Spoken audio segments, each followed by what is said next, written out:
kumpleto ang Pasko kung wala ang caroling. Sa Cebu City, time out muna sa trabaho ang mga pulis.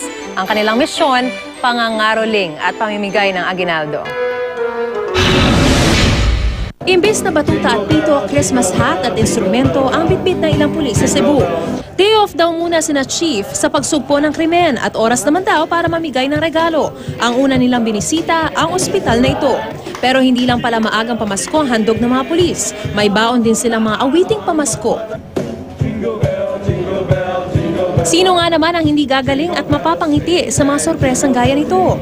Actually, ang pagkarol sad nato is dili man lang paghatag og gift sa mga bata, paghatag sad og hope sa mga inahan o sa parents nga nadiri nga nagbantay sa ospital nga ang Christmas na gift time of giving. Nag-aagaw pa ang liwanag at dilim, nangangaroling na rin sa mga barangay ang mga pulis. Sa Pasko, magmali tayo. Bagong tuwing, bagong kinamuli.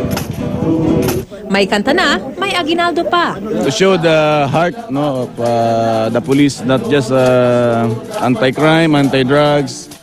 They also have some social responsibility, so this is part of them.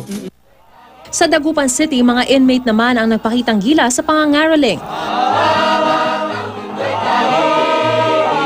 Layo ng BJMP Choral Group na maibahagi ang kanilang talento, makapagbigay saya sa kanilang kapwa preso at maipaabot ang mensahe sa kanilang mga nawalay na pamilya. Yun para sa mga anak ko kasi syempre, most of us nandito sa kulungan na separate sa family, hindi matatanggal yun pag Christmas na you're longing for your family.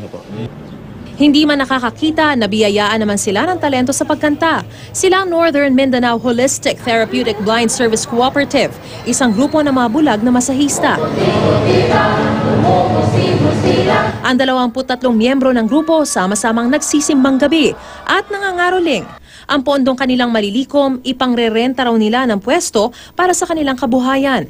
Tabangi pud mi ninyo nga maris na mo ang among gikinahanglan nga amount. Ang Pasko tila hindi nga naman makukompleto kung wala ang mga kantang naging theme song na ng ating pagdiriwang.